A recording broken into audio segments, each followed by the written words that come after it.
Dear students, welcome to another class. Today we're going to read another poem from your textbook. So, let's get started. তোমাদেরকে আরেকটি নতুন লেসনে স্বাগত জানাচ্ছি। আজকে আমরা একটি কবিতা পড়তে যাচ্ছি। কবিতাটির নাম হচ্ছে ড্রিম আর কবিতাটি লিখেছেন ল্যাংস্টন হিউজ। তাহলে শুরু করা যাক। অলরাইট, প্রথমে আমরা কবিতাটির লাইন বাই লাইন এক্সপ্লেইন করার চেষ্টা করব, তারপর আমরা কবিতাটির থিম নিয়ে আলোচনা করব শেষের দিকে। তাহলে শুরু করা যাক এখান থেকে। হোল ফার্স্ট ড্রিম, স্বপ্নকে শক্ত করে আঁকড়ে ধরো। আমরা দেখতে পাচ্ছি এখানে হোল ফার্স্ট, শক্ত করে আঁকড়ে ধরা। কেমন, কেন আমরা শক্ত করে আঁকড়ে ধরবো? ফর, কারণ ইফ ড্রিমস ডাই, যদি কখনো স্বপ্ন মারা যায়, মানে যদি কখনো স্বপ্ন শেষ হয়ে যায়, যে স্বপ্নটা আমরা দেখছি যদি সেটা পূরণ না হয়, যদি সেটা কখনো মাঝপথে ভেঙে যায়, life is a broken winked bird, তখন জীবনটা কীরকম হয়ে যাবে? একেবারে ডানা ভাঙা পাখির মতো হয়ে যাবে। আর পাখিটা কীরকম? দ্যাট ক্যান্ট ফ্লাই, ডানা ভাঙা পাখি কী করতে পারে না? উঠতে পারে না, যা উঠতে পারে না।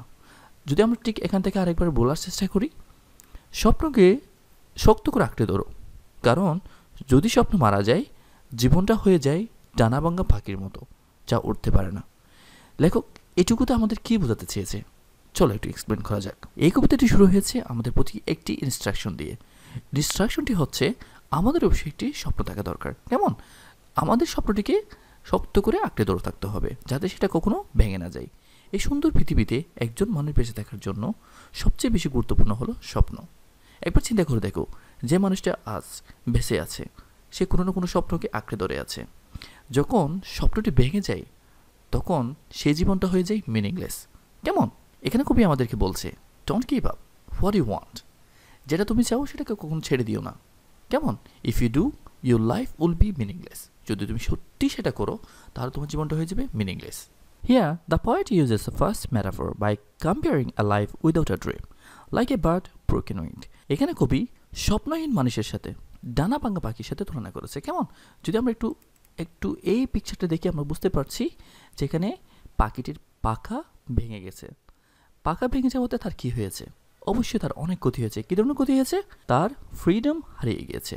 একটা পাখির হ্যাপিনেস কোথায়? Birds happiness is freedom by flying here to there. কেমন, একটি পাখির সুখ হচ্ছে ঘুরে বেড়ানো, উড়ে বেড়ানো। কেমন, যদি সে তা করতে না পারে, তার জীবনটা হয়ে যায় একেবারে কিসের মতো? মিনিংলেস। যে কোনো মুহূর্তে সে আক্রমণের শিকার হবে, যে কোনো মুহূর্তে সে মারা যেতে পারে। ঠিক এই কথাটি এখানে খুবই বলছে, যদি কখনো স্বপ্ন মারা যায়, তোমার জীবনটা কখনো সুন্দর হবে না এবং তোমার জীবনে কখনো হ্যাপিনেস থাকবে না। অলরাইট, তাহলে এখান থেকে শুরু করা যাক এবার। হোল ফার্স্ট ড্রিম, স্বপ্নকে শক্ত করে আঁকড়ে ধরো। আমরা দেখতে পাচ্ছি এখানে ঠিক এই লাইনটি এখানে বলা হয়েছে আবার, হোল ফার্স্ট ড্রিম, স্বপ্নকে আঁকড়ে ধরো, আবার রিপিট হয়েছে এখানে। এটিকে বলা হয় লিটারেশন অ্যান্ড রিপিটেশন। এটি কেন করা হয় কবিতার মধ্যে? To create effect in the poem, আমাদেরকে একটু জোর দেওয়ার জন্য, এমফাসাইজ করার জন্য। রাইট, ফর হোয়েন ড্রিমস গো, স্বপ্নকে শক্ত করে আঁকড়ে ধরো, কারণ যদি কখনো স্বপ্ন চলে যায়, life is Baron field frozen with snow, জীবনটা হয়ে যাবে ব্যারন ফিল্ড, ঊষর ভূমি, বরফে ঢাকা জমাটবদ্ধ একটি ঊষর ভূমিতে পরিণত হবে। কেমন, যদি আমরা ঠিক এই পিকচারটা দেখি একটু, আমরা বুঝতে পারবো এখান থেকে কোনো রেজাল্ট পাওয়া যাবে না। কেমন, এখান থেকে কোনো কিছু উৎপাদন করা যাবে না, কারণ এটি বরফে ঢাকা আর এটি হচ্ছে ঊষর ভূমি। যদি আমাদের স্বপ্ন কখনো ভেঙে যায়, তাহলে আমাদের জীবনটা ঠিক এরকমই হয়ে যাবে, মিনিংলেস। এই জায়গার কোনো মূল্য নেই। কেমন, আমাদের জীবনের কোনো কি থাকবে না? মূল্য থাকবে না। কবি এটুকু আমাদের বোঝানোর জন্য চেষ্টা করেছেন। এই কবিতা দিয়ে লেখক আমাদেরকে ইন্সপায়ার করার চেষ্টা করেছে, আমাদেরকে মোটিভেট করেছে যাতে আমরা একটি স্বপ্নকে আঁকড়ে ধরি। এখানে আঁকড়ে ধরা বলতে কী বোঝায়? আঁকড়ে ধরা বলতে স্বপ্নকে সত্যি করার জন্য কাজ করে যাওয়া। অনেক আছে স্বপ্ন দেখে কিন্তু স্বপ্নকে সত্যি করার জন্য কাজ করে না।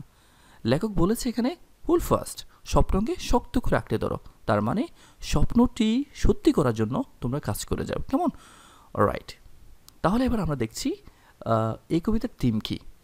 তাহলে শুরু করা যাক এবার। আমি এর আগের ক্লাসে থিম এবং সামারি নিয়ে আলোচনা করেছিলাম। যদি কখনো তোমরা থিম এবং সামারিকে এক মনে করো, তাহলে আগের ক্লাসটি দেখে নাও, তাতেই তোমার থিম এবং সামারি নিয়ে স্পষ্ট ধারণা তৈরি হয়ে যাবে।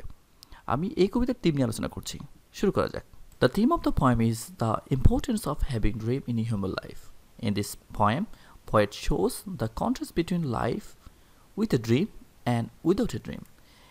এই কবিতার থিম হচ্ছে মানব জীবনে স্বপ্ন থাকা। কেমন, আর তিনি দেখাতে চেয়েছে স্বপ্ন ছাড়া জীবন কীরকম আর স্বপ্ন নিয়ে জীবন কীরকম। Dream is shown here as driving force of life. এখানে বলা হচ্ছে জীবনের চালিকা শক্তি হচ্ছে স্বপ্ন। Life without dream is meaningless. স্বপ্ন ছাড়া জীবন হচ্ছে একেবারে অর্থহীন। Everybody should hold his dream up. আমরা বুঝতে পারছি এটি। Dreams provide us with hope. স্বপ্ন আমাদের কী যোগান দিচ্ছে? আমাদেরকে আশা যোগান দিচ্ছে।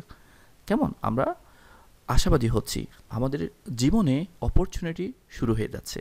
যখন আমাদের হোপ আছে তাহলে জীবন আছে। কেমন? Dreams help to give our life's purpose and meaning. স্বপ্ন আমাদের জীবনকে কী দিচ্ছে? উদ্দেশ্য দিচ্ছে, আমাদেরকে মিনিং দিচ্ছে। কেমন? And without them life is harsh and difficult. স্বপ্ন ছাড়া জীবন হচ্ছে একেবারে ডিফিকাল্ট। কেমন?